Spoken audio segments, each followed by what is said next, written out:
The Republican leadership in Mississippi is finally stepping up to help save Jackson and solve its abandoned property issue. It's an epidemic, a pandemic, even, says the police chief Joseph Wade of Jackson, Mississippi, today at the Save Jackson committee hearing at the state capitol put on by the legislature.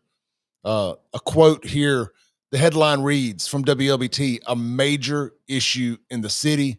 State local leaders meet to discuss abandoned properties in Jackson. We're going to get to that, but real quick, guys, you need to lose at least 20 pounds. Ladies, you need to lose at least 10 pounds. Can't quite get over the hump. Maybe you're having a hard time getting started, finding that motivation, seeing a little bit of success so you can get fired up and want to take it to the next level. Maybe you've considered Ozempic, saw how expensive it was and said, man, there's no way I can afford $1,500 a month for Ozempic. I don't trust ordering that generic stuff off the internet. I don't know where that's coming from. I don't know what's in that. Well, don't fret any longer. Men's Health in Mississippi and its adjoining clinics, New Care, and the Women's Health in Mississippi have got your answer. It's called compounded semaglutide. It's basically a generic Ozempic, for a lack of a better term. All you got to do if you're interested, and it'll save you hundreds, maybe even $1,000 a month, depending on what you were paying for Ozempic. Text weight loss today to 601-327-8550. Again, just text weight loss to 601-327-8550. I'm going to put it on the bottom of the scroll here. So if you need to write that down or remember any of that, it's on the bottom of the screen. Hey, I use it as well.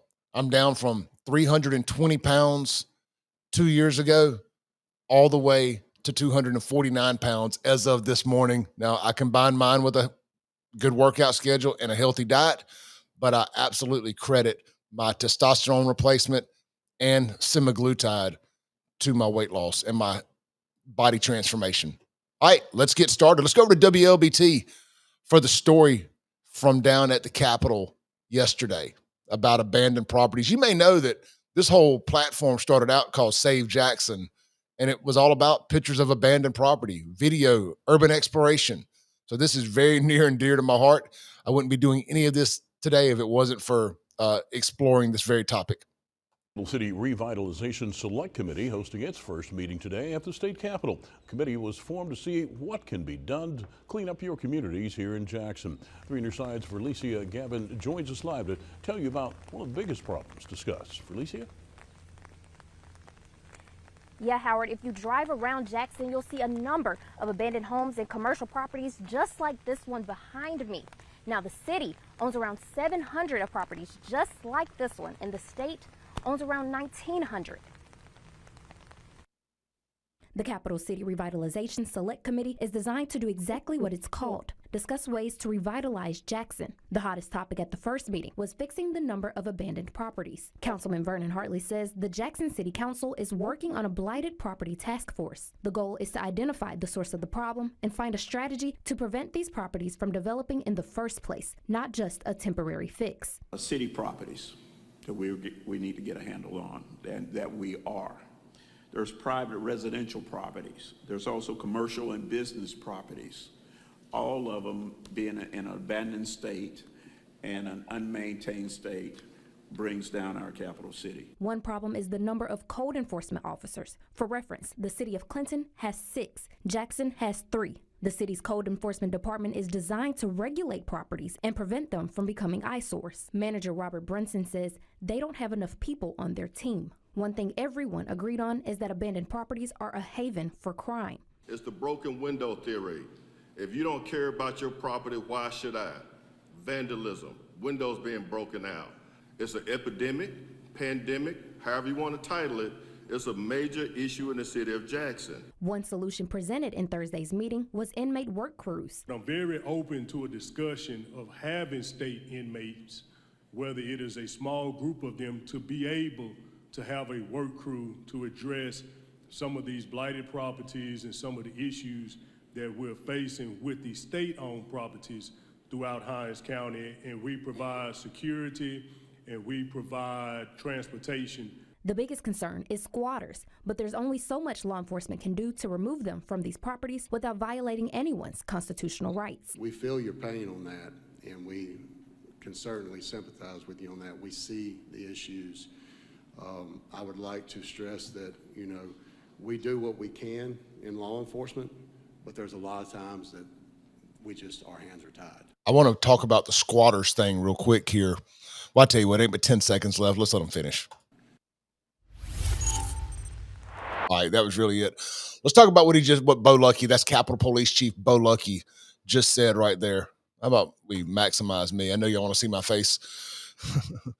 Bo talked about squatters, and squatters in these houses in Jackson, Mississippi, and I'm going to quote the police chief, Joseph Wade, it's an epidemic and even possibly a pandemic.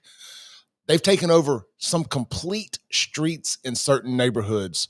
And I'm going to go back about a month or so ago, maybe it was 2 months ago, I forget exactly the date. You may remember the Callahan boy who killed the mother and kidnapped the 2 young girls out of Louisiana and brought them back up to Jackson over there on Boozer Lane off of McClure Road, right across the street from the cemetery there, Lakewood South, I think it's called. And he murdered one of the young girls and did unthinkable things to the other one, sadly. He was squatting in a house down there on Boozer, and he had been squatting in that home for over a year. I had an interview today on my radio show with my state representative out here, Fred Shanks, and full disclosure, Fred's a good friend of mine too, not just my representative. And we talked about this very thing. Fred is on this committee down at the Capitol, has been nicknamed the Save Jackson Committee after me. I'm kidding, but I will take the credit for it. Anyhow, it got brought to their attention that entire streets in some of these neighborhoods have been taken over by squatters. And once these properties have been abandoned, nobody owns them technically. So you can't arrest them for trespassing. This seems absolutely asinine that you can't arrest people for sitting in property that's not theirs. But that is the problem that we have, and that is something that the legislature hopes to take care of. But this guy, these are havens for prostitution, drug use, just illegal living. And people can be like, oh, why don't you just leave them people alone? Why you want to mess with them people? They ain't bothering nobody. The Callahan boy have been just leaving people alone, wasn't bothering nobody for about a year now, according to one of his family members that I spoke with, been living in that house illegally for a year. And he brought those girls back knowing what nobody gonna bother them. They're just gonna leave them alone. Like all you bleeding heart bastards want them to do. Just leave them alone. And again, he murdered one of those girls and assaulted the other one in ways that you would never want to imagine. Because we just let them alone. Positive solutions only, Clay. They good people. They just having a hard time. No, they're bad people. The overwhelming majority are bad people. 90% of the vagrants in Jackson, Mississippi aren't from Jackson, Mississippi. They come here because the mayor and his merry band of free the land misfits and thugs have intentionally destroyed the city and lowered the property values when they came down from Michigan, from Detroit. They did that because they knew most of y'all was stupid enough to allow them to do it. So now all the vagrants and the evil people like Daniel Callahan that murdered that young girl, they come here because they know that up until here very recently that they could get away with that in Jackson, Mississippi. So that's why we got to figure out something in the legislature to pass some new laws that make it way easier, and it gives the police a path to be able to do their job when it comes to these vagrants and these panhandlers. Bo Luckey talked about the panhandlers being a big problem. Ain't a whole lot they can do about that right now. Now, I would think if I worked for the Department of Revenue or the IRS, I'd pull up and ask, hey, where's your 1099 at? I get letters from them all the time, wanting my money. Why aren't they taxing their income? And as far as Donald Trump ain't president yet, we're still taxing tips, aren't we? That would seem like one way to start eradicating that problem real quick, wouldn't it? Just my thoughts. But they're going to work on figuring out a way to make it easier for law enforcement to start enforcing the panhandlers. Now, that's one thing.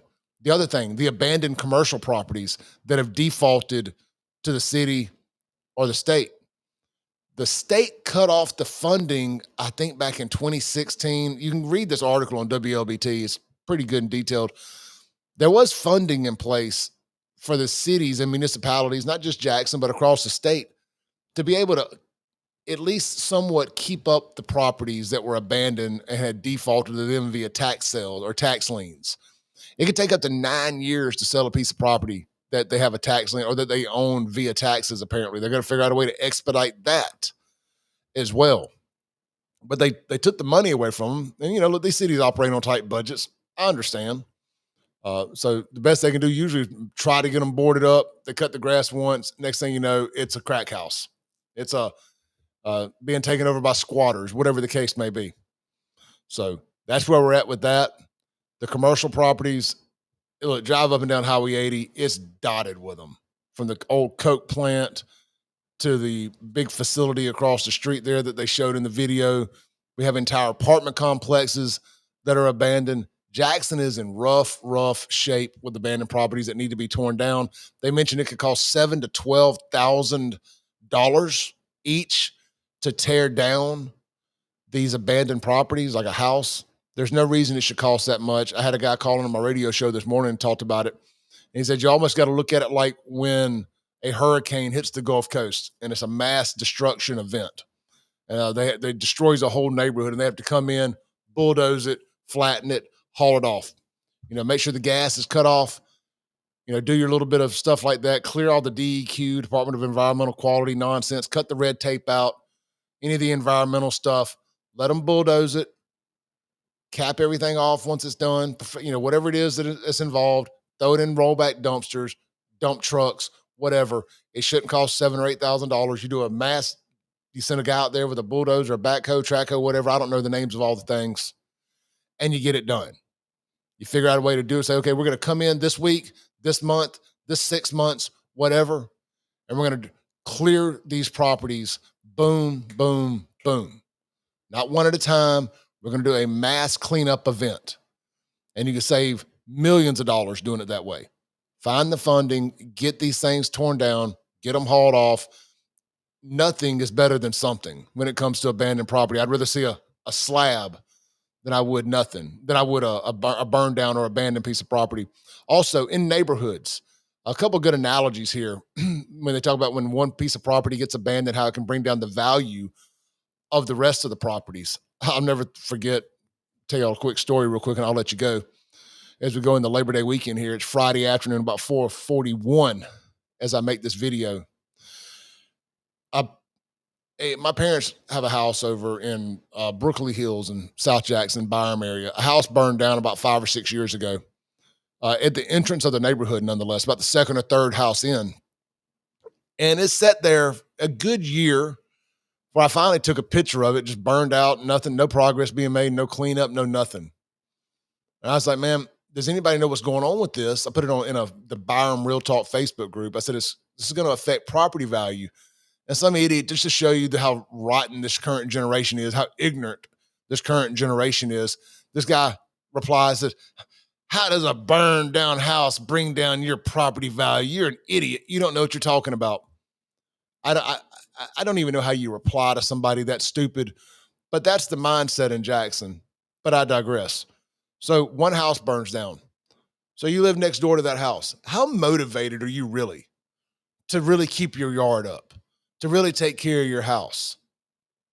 When the house right next door looks like a bombed out third world hellhole. It's like, for example, somebody backs into your car and messes your rear quarter panel or your fender, or your door all up. Are you really motivated to wash the rest of the car? Well, just imagine that. It has a trickle-down effect. Well, that one house decides not to do it. Then the next house and the next house. And next thing you know, you've got a rundown ghetto-ass neighborhood because of one abandoned property. And then maybe it becomes 2 and 3, so on and so forth. We need to give people the quality of life they deserve. The people who want to take care of their property need to be not necessarily rewarded, but they need to show that the city cares. They're supposed to have 20 code enforcement officers in Jackson. They have 4. Now, that may be completely irrelevant because of the amount of property that the city and the state own, and those are the worst offenders is themselves. I don't know what you do.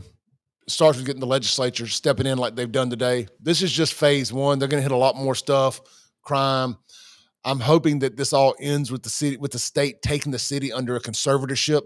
If all the rumors are to be true about the mayor allegedly going to be involved in these indictments for corruption, more city council people, the Hinds County DA, we got a chance to kind of clear the deck a little bit and clean up some of the trash out of City Hall and actually start getting some things done. Y'all enjoy your Labor Day weekend. I will be enjoying mine like I always do. If you're interested in any of my merchandise, you can shop my website at buyfafo.com. We've got some of these here fine FAFO shirts available. We got the tank tops available. I've got a very limited supply of sizes on the Vote Felon 2024 shirts. It says, "Make liberals cry again," up under the bottom there. I think I've got 2 of these hats left and about 4 or 5 of the FAFO flags to fly from your boats or anywhere else. I appreciate you guys. We had a huge week of shows and podcast downloads and videos this week. It appears that you guys are enjoying the content. I enjoy making it. Thank you all so much for the record week of downloads here on YouTube as well. Peace out. Happy Labor Day. Be sure to hit like, subscribe, and share if you don't mind.